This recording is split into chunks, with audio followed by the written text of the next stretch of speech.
Episode 220 कहानी और शर्मिंदगी।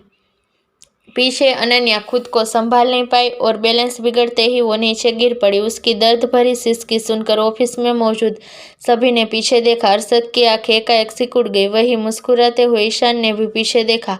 अपनी हंसी को छुपाते हुए उसने अनन्या से कहा, तुम ठीक हो ना? तुम गिर कैसे गई? अनन्या ने मुंह बनाते हुए ईशान को देखा, फिर अरशद की ओर देखते हुए वो रुआसी बोली, सॉरी। अरशद ने गहरी सांस ली। वो अनन्या के पास आया और उसे उठाते हुए बोला, तुम कब बड़ी होगी अनन्या? अनन्या ने शर्मिंदा होकर सिर झुका लिया। तभी डीसीपी भी अपनी कुर्सी से उठकर अनन्या के पास आए और फिक्र के साथ पूछा, मिसेस सिंघानिया, आप ठीक है? आप गिर कैसे गई? वो तो गिरती पड़ती रहती है, ईशान ने झट से बोला। मगर जैसे ही उसने तीनों को कठोरता से घूरते हुए देखा तो वो अपनी बात को सही करते हुए बोला, मेरा मतलब ये बीमार है ना, तो इसे चक्कर बक्कर आ गए होते हैं। यह सुनकर डीसीपी अनन्या से बोले, आपने पहले क्यों नहीं बताया? आप यहाँ आइए, मिस्टर सिंघानिया के साथ बैठिए। डीसीपी ने पहले भी अनन्या को बैठने का ऑफर दिया था और उस वक्त उसने मना कर दिया था। इस बार वो मना करना चाहती थी कि तभी अरशद ने कहा, बस कुछ समय और एक बार तुम डीसीपी सर को सारी सिचुएशन एक्सप्लेन कर दो, फिर हम घर चलेंगे। सिचुएशन? अनन्या ने सवालिया नजरों से अरशद को देखा, जैसे पूछना चाहती हो, तुम किस सिचुएशन की बात कर रही हो? उसकी इस नासमझी को देखते हुए ईशान ने सोचा, यह लड़की इतनी बेवकूफ़ क्यों है? फिर उसने अरशद को देखा जो बेहद प्यार भरी नजरों से अनन्या को देख रहा था। ईशान ने आगे सोचा, यह आदमी तो बिल्कुल वैसा नहीं है जैसा मैंने सोचा और सुना था। इसमें कितना पेशेंस है और यह शांत भी है। डरावना तो बिल्कुल भी नहीं लग रहा। क्या यह सब इस लड़की की मौजूदगी की वजह से हो रहा है? ईशान पहले कई बार अरशद और अथर्व की बर्थडे पार्टी अटेंड कर चुका था। उस वक्त उसे अरशद काफ़ी सख्त लगा था। उसने तो किसी से 2 मिनट बात भी नहीं की थी, मगर आज जिस अरशद से वो मिला था वो उसकी सोच से बिल्कुल परे था। अरशद और डीसीपी अपनी अपनी जगह वापस बैठ गए। अनन्या ने बैठने से इनकार कर दिया। वो विक्टिम बनकर अरशद के बगल में खड़ी हो गई और उससे कुछ एक हाथ की दूरी पर ईशान खड़ा था। डीसीपी ने कहा, मेरी मिस्टर सिंघानिया से बात हो गई है, हमें सारे सबूत भी मिल जाएंगे। गुनहगार को सजा देने के लिए हमें आपसे जानना है, आखिर आपके साथ क्या क्या हुआ? आप दोनों ने सिचुएशन को कैसे हैंडल किया? कोई ऐसी बात जो आप कानून को बताना चाहती हो? अब क्योंकि अनन्या की जीत थी इसलिए अरशद इनकार नहीं कर सकता था, मगर उसे बेकार के चक्करों में भी नहीं डालना चाहता था। उसने अनन्या को बोलने का इशारा किया। अनन्या ने अपना सिर हिलाया और याद किया, आखिर हुआ क्या था। आखिर में खुद को तैयार करते हुए उसने डीसीपी से कहा, मैं मिस अधीरा से मिलना चाहती थी। मिस अधीरा उस समय सिटी मॉल के थिएटर में थी, इसलिए मैं ईशान के साथ थिएटर चली गई।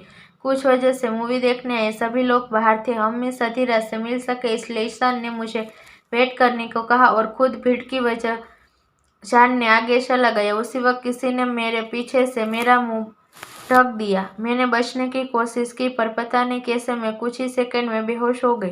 फिर क्या हुआ वो ईशान को पता होगा, क्योंकि मुझे नहीं पता वो मेरे साथ कैसे किडनैप हुआ। इतना कहकर अनन्या ने ईशान को देखा और उसे आगे बोलने को कहा। डीसीपी भी ईशान से बोले, मिस्टर ईशान, आप मिसेस सिंघानिया के साथ कैसे किडनैप हुए?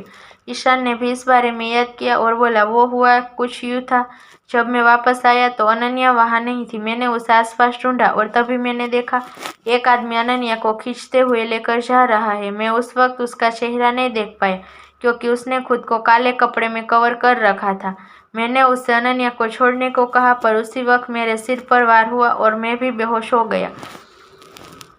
ईशान ने जैसे ही अपनी बात पूरी की अनन्या बोल पड़ी, फिर मुझे होश आया और मैंने कुछ अजीब सी आवाज़ें सुनी। आवाज़ का जिक्र करते ही अनन्या का चेहरा लाल हो गया। उसे शांत देख डीसीपी ने पूछा, क्या आप हमें बता सकती हैं आपने कैसी आवाज़ें सुनी? अनन्या ने सोचा, अब मैं कैसे बताऊँ वो कैसी आवाज़ें थी, और वो लड़की, उसने तो कपड़े भी नहीं पहने थे। शर्मिंदगी भरे उस पल को याद करते हुए अनन्या ने सिर झुकाते हुए अरशद को देखा तो अरशद ने पूछा, क्या कुछ ऐसा है जो तुम्हें सबके सामने नहीं बता सकती?